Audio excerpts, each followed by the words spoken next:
Hey, how's it going, you guys? This is petplatypus here, and it's time to talk about Avatar: The Last Airbender, The Search Part 2, which I read all in one sitting because it was really, really good. And of course, this is for Avatar Month, to celebrate the 10th anniversary of the Avatar: The Last Airbender franchise. So, how was it? Start with the summary. First I'll cover the flashback material, then I will cover the present day material. So, the flashback material, bottom line, I'll try to get through it pretty quickly. Ozai tries to hire one of the archery dudes that we saw in Season 1, kind of a cool cameo, to kill her ex-boyfriend because he read the letter that said, you know, Zuko's our son, meaning that, or implying that this is not Ozai's kid, and he's like, what the fuck, bitch, cheating on me? Bitch already pregnant? What the fuck, kill this guy. So, he goes off to do it, but he fails. He comes back, he says, dude went into this crazy forest, everything's trying to fucking kill you, I looked for months, I'm ragged, couldn't find him, he's gotta be dead. And Ozai's like, alright, you're fired, get out of here.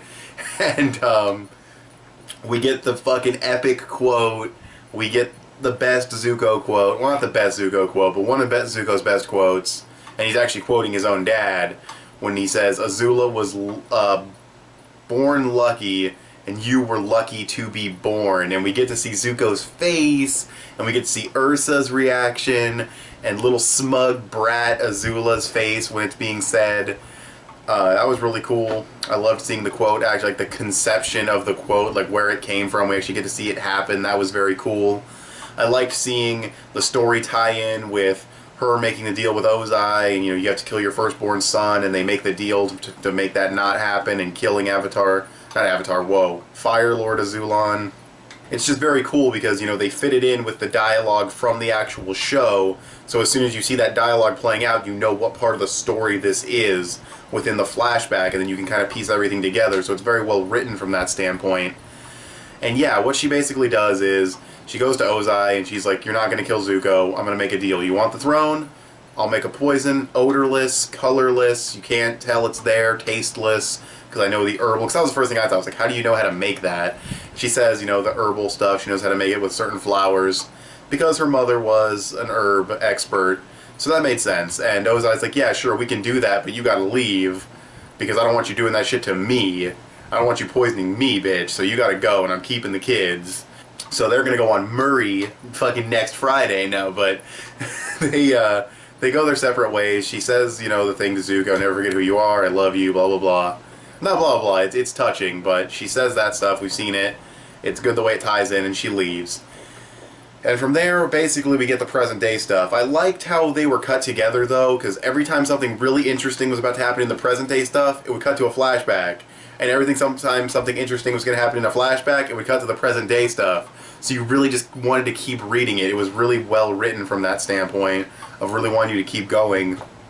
And probably why I read the whole thing in one sitting. So with the present day stuff, Aang and Zuko, they talk about the letter. He tells Aang, and Aang's like, I don't know, this is weird, this, you know, I don't know what's going on, dude. It's kind of a lot to take in. Zuko's like, this makes sense, this is why my dad never liked me, never loved me, banished me so easily.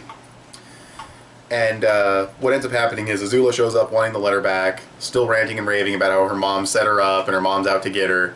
She attacks Zuko, she gets the letter back, and this is the first time we kind of see Zuko maybe doesn't want to be Fire Lord, maybe doesn't want to burn this letter, maybe he wants Azula to expose him so that he doesn't have to be Fire Lord anymore, which is kind of like, dude, this is your responsibility, you can't let Azula be Fire Lord, what are you thinking? Aang pretty much says that to him later. Aang basically pulls the Avatar card on him. He's like, you're not doing this for you, you're doing this for everybody else. Like, Aang didn't want to be the Avatar, but he had to step up to the responsibility and do this for everybody, for the world. And he's basically saying that for Zuko at the same time. Or not at the same time, he's saying that for Zuko, it's the same situation. That's what I meant to say. And, yeah, so that's definitely interesting. It's an interesting arc that Zuko's going through. Definitely do want to see where it's going. He'll probably, you know, end up still being Fire Lord. He probably is Ozai's son. Because I don't know how she could get pregnant unless she was already pregnant before she married Ozai. That's possible. I don't know what the time difference is from when the kids are born. I mean, Ozai's still a prince, obviously. So, I mean, maybe not that much time passes, but, Yeah, because she never met up with the guy again. He went off into the forest and he met the wolf, which was there was no follow-up in this part of the trilogy, so that was kind of disappointing, but it'll probably come in the next part.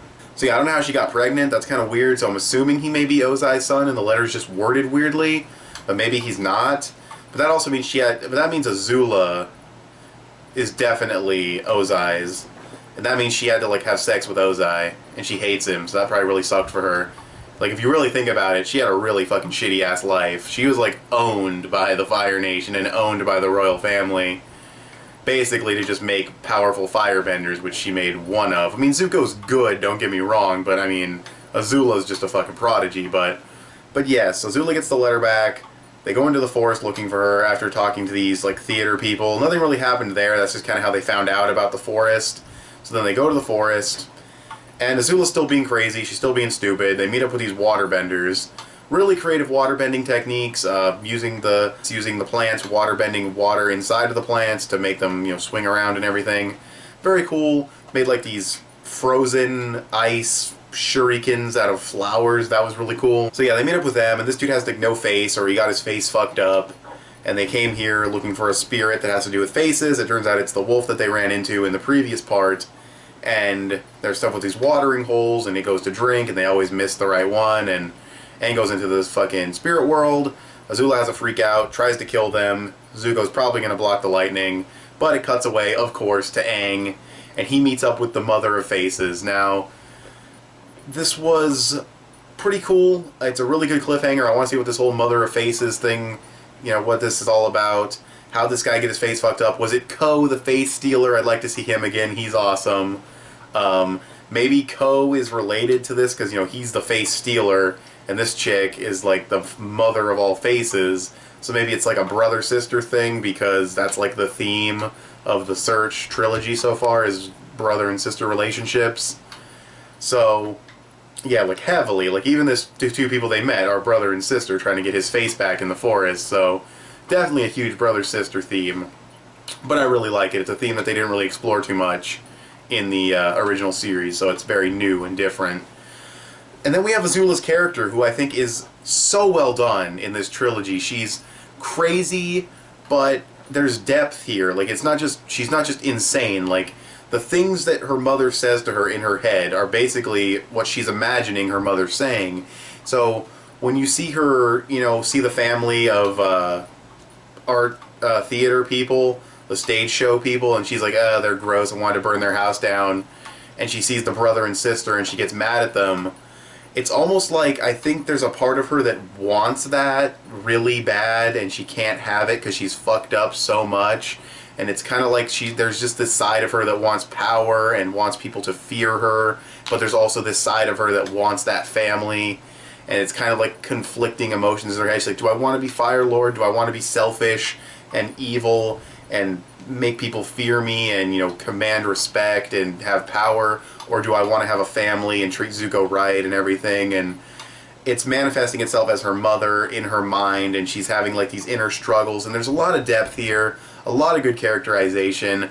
This is how you do a character who's sadistic and a bitch and a cunt and wants to just have power and maybe convert her to the good side.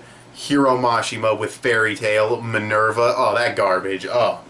Get that garbage out of here. Minerva is one of the worst cases I've ever seen of a character becoming good in my entire fucking, like, anything reading manga or anime. What he did with Minerva was horrible writing. This is how you take a character who is angry and mean and power hungry and controls people with fear, and if you want to turn them good, I don't know if Azula's going to turn good, but this is how you give the character closure. This is how you possibly lean them more towards turning good. You make it gradual. You don't just do it in a couple of chapters. You set things up over time, and that's what is clearly happening here with Azula, and I think it's extremely well done. It's one of the best parts of this trilogy, and it just adds to her already amazing character. So, what did I think of it overall? The art was great. Some really good shots, some really good coloring, the greens of the forest. I love how the flashbacks for the Fire Nation stuff is red, and then the couple... not the couple, but those siblings with the stolen face, their flashbacks were in blue. I thought that was kind of cool. Like I said, the green of the forest looked very nice. Really cool shot of Katara water bending the vines. That was really well depicted. So the art, great, fantastic. Never had a problem following it. It was really good. The pacing, once again, very good. Didn't meander around too much. Again, they were at the theater house for a little while. Not the theater house, but, you know, the people, you know what I mean. But, again, that kind of added to Azula. That might have hinted that she wants a family, and when she sees a happy family like that, she's like, meh, whatever, fucking trying to act like it's all, you know, bad because she might want it truly, you know, inside her heart or whatever. I'm just throwing shit out there about Azula. I have no idea if anything I've said is true. I'm just throwing things out there. That's what I think the direction of the character may be going in, or what she's thinking inside of her head. But the fact that I'm trying to figure it out, and the fact that there is so much to her right now to theorize and guess on, is just great for her character in general. And the story progression was fairly good. You know, Aang, he met up with the wolf spirit, he met with this, you know, face whatever, face mother thing. They're still looking for her mom, but the amount of story progression on the flashback side, filling in those blanks and getting all that taken care of, it was great story progression. So I'd probably give this a solid 9 to a 9.3-ish out of 10. Not quite like a 9.5. It's just like a slightly above a 9, maybe just a 9. I'm like nitpicking here, but yeah, it was great. I definitely give it a solid, great chapter of Avatar: The Last Airbender, The Search. So, yeah. Tell me what you guys think of Avatar: The Last Airbender, The Search Part 2 in the comments below. Follow me on Instagram. Rate this video if you would please, and subscribe if you like what you've seen here, and I'll talk to you guys later. Bye.